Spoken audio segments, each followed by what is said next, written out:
हसलीस एकदा भिजल्या शारद राती, बहरली फुलांनी निशिगंधाची नाती.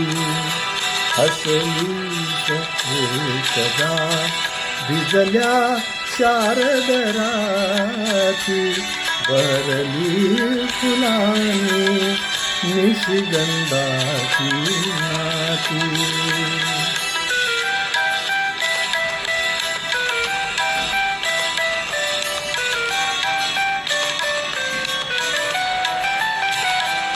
लेऊन शुभ्रतर किरणांचे फुलपंख,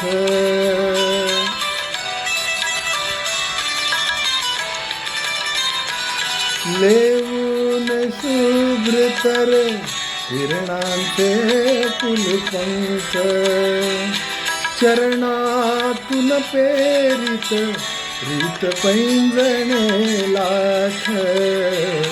उधळीत अशी तू आलीस भावुक स्वाती, बहरली फुलांनी निशिगंधाची नाती.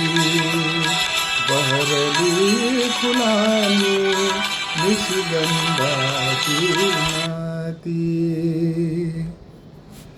नमस्कार मित्रो, मी अजित कोलटकर भावगीतार्थ या माझ्या चॅनलवर पुन्हा एकदा तुमचे सर्वांचे मनपूर्वक स्वागत करतो. आजचे गाणे निवडले आहे गायक भूपेंद्र सिंग, गीतकार शांताराम नांदगावकर, संगीतकार अशोक पत्की. लेऊन शुभ्रतर किरणांचे फुलपंख. काय पॉवरफुल आणि रोमॅन्टिक सुरुवात आहे गाण्याची. या भावगीताचं वैशिष्ट्य म्हणजे यात एखादा विषय नाही तर एखादा हळुवार मूड पकडलाय. शांताराम नांदगावकरांच्या शैलीचं वैशिष्ट्य म्हणजे साध्या शब्दातून खूप सखोल भावनांचे प्रकटीकरण. शरद रात्री जेव्हा आकाश चांदण्यांनी गच्च भरलेले आहे आणि आपली प्रिया फक्त हलके स्मित करते, तेव्हा आपण एकदम क्लाउड 9 वर पोहोचतो. भट्टी बघा कशी छान जमली आहे. गीतकाराची शैली, साधे शब्द व हृदयापर्यंत भिडणारी सखोल भावना, त्याला अशोकजी पत्कींच्या सौम्य, शांत व तृप्त करणारी संगीत रचना, व त्यावर कळस चढवायला भूपेंद्रजींचा मृदू, मुलायम व परिपूर्ण भावनोत्कट स्वर.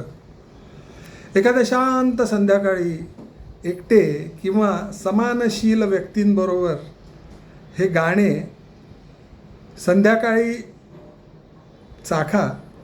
खरोखर आठवडाभर हे भावगीत आपल्या मनात रेंगाळत राहील की नाही बघा. हे गाणे ऐकताना मंडळी तुम्हाला स्वतःचा अगदी हृदयाच्या कुपीत दडवून ठेवलेला एखादा हळवा क्षण, एखादा हसू, पहिली भेट किंवा एखादा प्रेमाचा कटाक्ष निश्चित आठवेल व मन त्या मोरपिसावर आरुडून चांदण वेळ अनुभवायला बाहेर पडेल.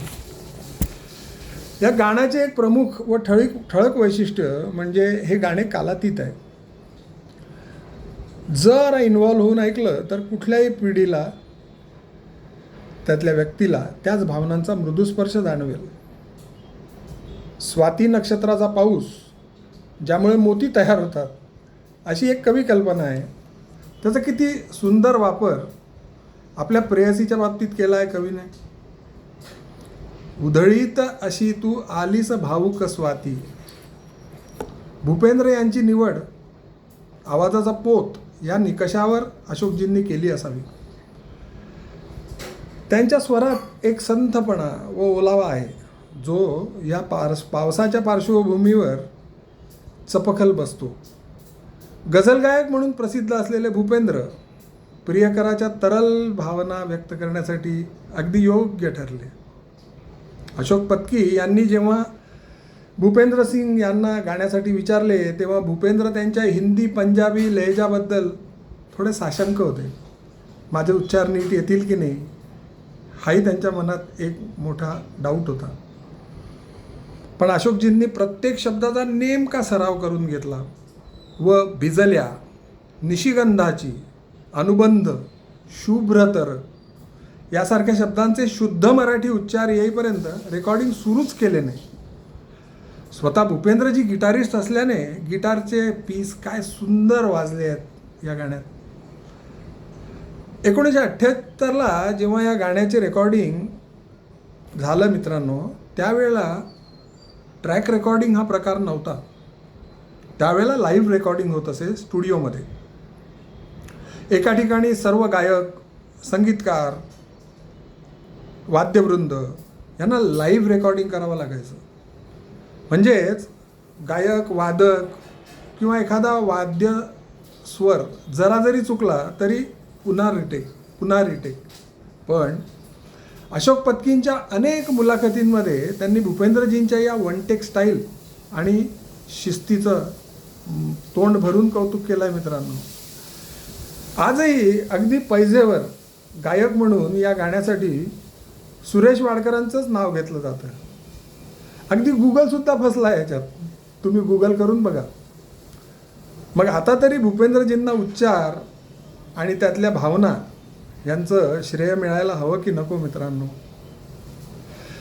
रसिको, अशीच उत्तमोत्तम व काळाच्या पडद्याआड गेलेली पण अर्थगर्भ गाणी आणि त्यांचा भावार्थ जाणून घेण्यासाठी माझ्या यूट्यूब चॅनलला लाईक करा, शेअर करा आणि सबस्क्राईब करा.